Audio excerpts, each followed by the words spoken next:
Halo, berjumpa lagi dengan sebuah tutorial. Pada video kali ini, saya akan mencoba membahas mengenai Smart PLS ya. Di sini saya akan mencoba mengolah data kuantitatif primer menggunakan Smart PLS ya, dari awal sampai akhir beserta dengan penjelasannya. Oke, terlebih dahulu saya jelaskan ya. Simulasi di sini saya mempunyai 34 indikator data ya, dengan 92 responden atau data dan total 4 variabel, di mana 3 sebagai variabel X atau independen dan satu sebagai variabel Y atau dependen. Saya buka datanya ya.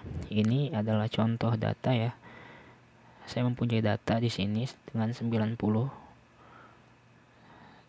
responden. Oke. Langsung saja ya. Di sini saya akan mencoba mengolah menggunakan aplikasi Smart PLS 4 ya. Kita coba buka Smart PLS 4-nya. Oke, setelah terbuka, kemudian kita klik New Project.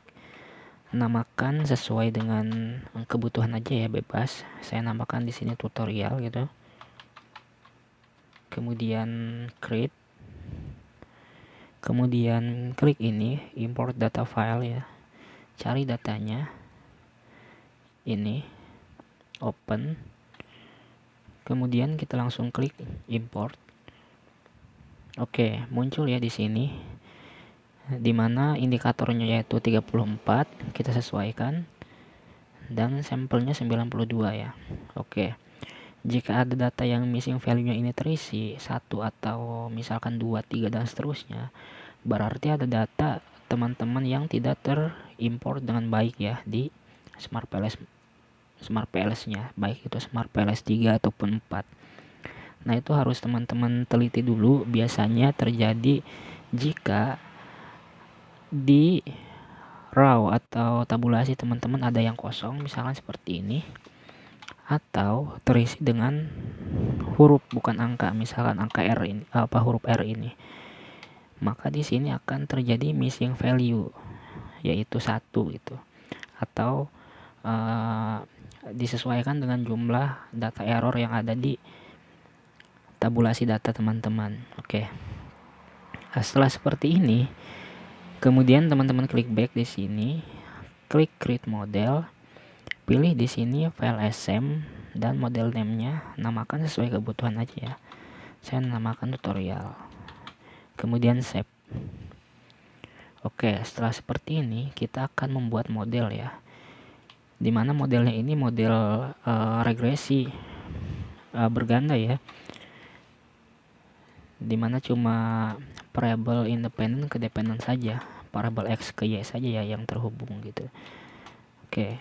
Di sini kebetulan ada 3 ya variabel X-nya dan 1 variabel Y.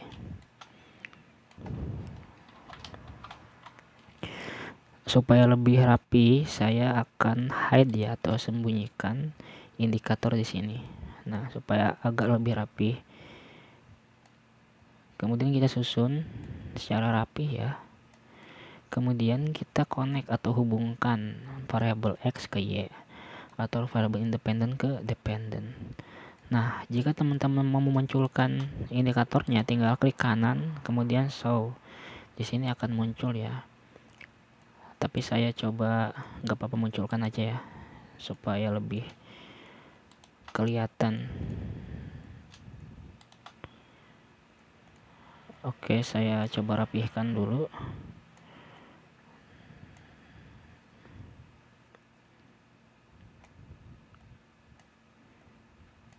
Oke, seperti ini mungkin. Nah, oke, udah ya. Klik save dulu supaya pengaturan di sininya tidak hilang ya. Kemudian kita klik calculate. Nah, saya jelasin dulu ya. Biasanya untuk uji di Smart PLS, uji yang paling mendasar yang dilakukan di Smart PLS terutama di data kuantitatif primer, hasil sebar kuesioner ya, biasanya cuma ada 3 uji saja yang dipakai. Rata-rata ya cuma 3 uji. Yaitu yang atas, yang bawah sama yang ini, blindfolding. PLSM algoritma bootstrapping dan blindfolding. Nanti saya jelasin ya. Nah, yang pertama kita untuk uji yang pertama dulu, yaitu uji VLSM algoritma. Kita klik. Nah, di sini default saja, langsung kita start calculation. Oke, di sini penjelasan ya saya jelasin di mana outer model ya pengujian PLS ini. Di mana di outer loading. Nah, di outer loading sini diklik. Outer loading ini menurut Chin dan Wayne ya, ini untuk jurnal atau teori rujukannya bebas ya. Jadi saya ambil yang populer saja dan rata-rata memang memakai ini. Jadi apabila nilai overloading ini antara 0,5 sampai dengan 0,6, maka dapat dianggap cukup untuk syarat convergent validity. Nah, tetapi di Smart PLS jika nilai tersebut kurang dari 0,7 maka bertanda merah di sini, artinya tidak valid gitu, tidak valid. Nah, indikator apa yang dipakai? Teman-teman bisa menggunakan indikator yang 0,7 saja yang default dari VLS karena itu lebih aman gitu. Jika teman-teman misalkan pakai indikator yang 0,5 atau 0,6, bisa saja ini ada teorinya dan ada juga jurnal pendukungnya, disesuaikan dengan biasanya dospem atau penguji teman-teman ya, disesuaikan dengan dospem atau penguji maunya seperti apa. Tapi jika teman-teman mau aman, maka ambil nilai di 0,7 minimal. Maka setiap indikator jika nilai 0,7 maka dia bisa dikatakan valid. Oke, selanjutnya yaitu di construct reliability and validity, di mana meliputi koran baca alpha, koefisien composite reliability atau CR ya, kemudian AV atau average variance extract. Klik di sini construct reliability and validity. Nah, gampang sekali sebetulnya, secara kasat mata ya bisa dilihat jika nilai di sini berwarna hijau maka bisa dikatakan aman ya, jadi bisa dikatakan reliable gitu. Coba kita lihat di koran baca alpha di sini, dia nilainya untuk koran baca alpha memakai patokan harus 0,7 ya, berarti kalau lebih dari 0,7 berarti dia reliable gitu. Ini juga sama dan AV juga harus 0,5 atau 0,7, bisa dikatakan reliable dia.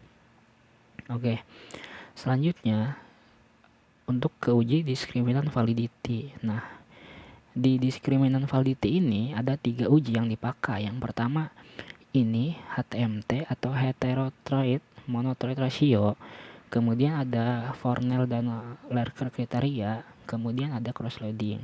Nah, ketiga uji ini biasanya wajib untuk dipakai, tetapi terkadang hanya salah satu uji saja yang dipakai untuk jadi syarat penelitian bisa dilanjutkan gitu. Biasanya yang sering dipakai yaitu ini cross loading saja. Tetapi jika mau mencari aman, yaitu ketiga uji ini harus lolos. Nah, untuk kriterianya yaitu di sini. Yang pertama untuk nilai Fornell Lerker ya, dia nilai akar AV harus lebih besar dari yang lain. Saya jelasin ya untuk di Fornell ini. Nah, nilai akar AV ini yang paling atas, dia harus lebih besar daripada nilai yang paling bawah. Bisa dilihat di sini di X1 ya, 0,7 dia lebih besar daripada yang paling bawah. Yang bawah ini 49967, dia harus yang paling besar. Yang paling atas ini harus yang paling besar. Tapi terkadang ada juga yang memakai kriteria. Yang penting nilai akar AV ini nilainya minimal 0,7. Tidak peduli dia yang bawah ini yang paling besar atau kecil ya. Yang penting nilai atas ini harus 0,7 minimal. Maka bisa dikatakan lolos. Ada juga orang memakai biasanya dia lebih ringkih dan lebih ribet ya. Jadi nilai yang paling atas ini harus lebih besar dari yang paling bawah. Misal 0,77 ini dia harus lebih besar dari 499, benar besar kan? Tetapi di sini 499 dia lebih kecil dari 0,673. Nah, ada juga yang memakai seperti itu. Tetapi yang paling betul dan sering banyak dipakai yaitu dia yang nilai yang paling atas atau akar yang yang paling atas harus lebih besar dari yang paling bawah. Jadi ini udah sesuai ya, udah lolos. Oke. Kemudian kita ke cross loading ya. Cross loading ini Masing-masing nilai dari setiap variabel atau indikator itu harus lebih besar dari 0,7. Oke, saya jelasin.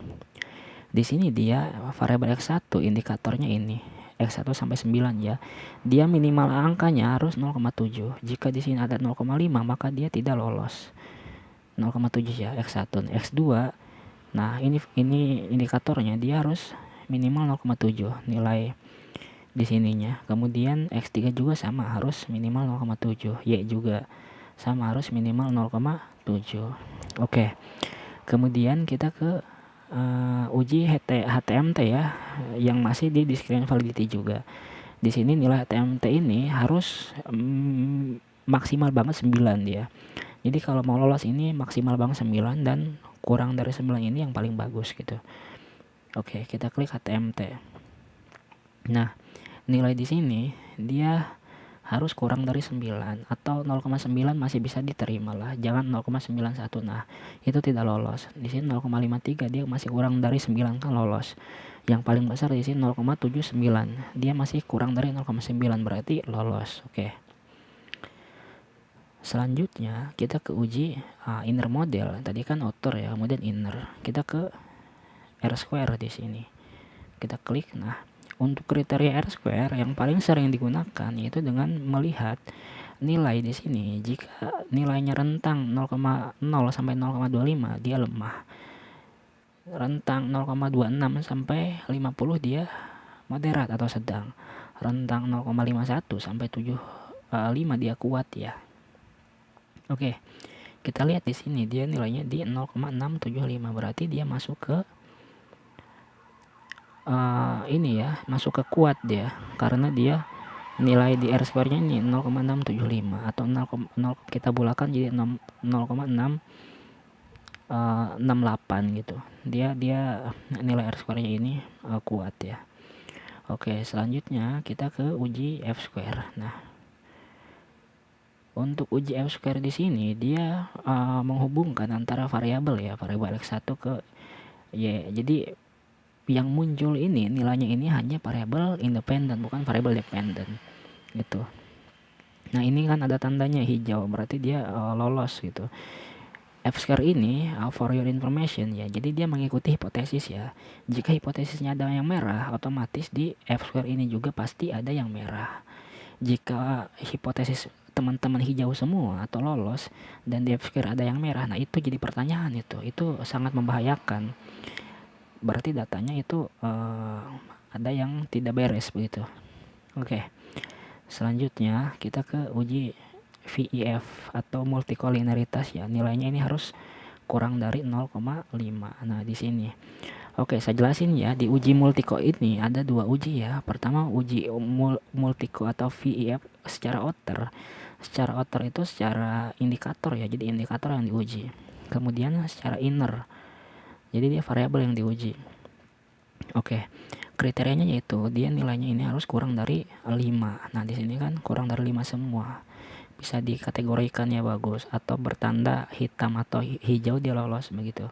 Secara indikator atau outer dia lolos semua. Kemudian secara inner atau variabel dia juga lolos. Oke. Kemudian kita ke uji model fit ya, uji kebaikan model. Oke, di sini. Nah, kita fokus ke ini SRMR. Dia kriterianya harus kurang dari 0,1 dia lolos. Nah, dia kurang ya, yaitu 0,071. Berarti bagus gitu. Ada juga biasanya menggunakan nilai ini, NFI ini. Dia sama kayak R-square. Semakin mendekati 1, dia semakin bagus. Begitu. Oke. Selanjutnya kita ke uji blindfolding dulu ya. Kita klik calculate, kemudian blindfolding. Kita ke start calculation. Oke. Nah, untuk di blindfolding ini masuknya ke uji kebaikan model gitu atau goodness of fit. Nah, dia Q kuadratnya sama apa lebih dari 0, maka model dianggap memiliki relevansi atau prediktif ya, relevansi yang bagus begitu. Jika dia kurang dari 0, maka dianggap tidak memiliki relevansi. Nah, kita lihat ke construct cross value redundancy ini kan. Nah, yang total ya kita lihat di sini nilai dari Q kuadrat yang variable dependent. Kita lihat dia lebih dari 0,5 atau lebih dari 0, maaf, dia lebih dari 0 ya, yaitu 0,417, maka dia memiliki relevansi prediktif. Oke, yang terakhir kita ke uji hipotesis ya. Kita ke bootstrapping, calculate bootstrapping. Ini jangan diapa-apain, langsung start calculation. Oke, kita ke pet coefficient ya. Nah, di sini teman-teman bisa lihat ya bahwa bisa dikatakan hipotesisnya ini bagus ya. Artinya dia, kita lihat fokus ke X1Y ya.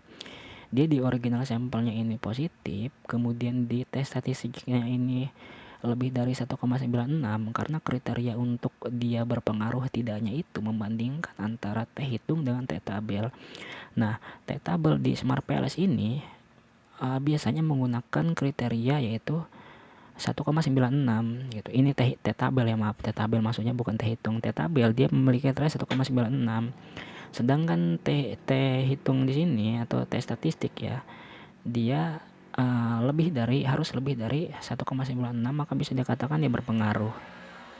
Nah, untuk p-value ini dia menandakan tingkat signifikansi ya, yang bahwa jika p-value-nya ini kurang dari 0,05 maka dia signifikan variabelnya. Jika tidak, maka tidak signifikan. Oke, kita membaca ya. Jadi cara membacanya, X1 berpengaruh positif secara signifikan ya terhadap variabel Y. X2 berpengaruh positif secara signifikan terhadap variabel Y. X3 berpengaruh positif secara signifikan terhadap variabel Y. Jadi seperti itu ya teman-teman. Nah, jika di original sampel ini ada yang negatif, maka cara membacanya, misalkan di X1 negatif di sini. X1 berpengaruh negatif ya dan signifikan terhadap variabel Y gitu. Jadi di original sampel ini teman-teman juga harus perhatikan ya arah tanda penelitiannya positif atau negatif ya. Yang dipakai yang di pet coefficient cuma 3 original sampel, tes statistik, dan p-value. Oke, terima kasih teman-teman ya. Semoga bermanfaat. Tutorial singkat dari saya. Saya pengennya tidak berlama-lama ya, karena cukup lumayan sibuk juga, banyak olahan data dan lain-lain ya. Saya hanya berbagi. Kebetulan ada customer saya yang bilang bagaimana cara mengolah data di PLS. Saya kebetulan baru, katanya ini saya buatkan ya, supaya jadi bahan belajar juga. Kalau ada pertanyaan silahkan nanti di via WA ya, atau DM saya secara pribadi, pasti saya jawab. Oke, terima kasih.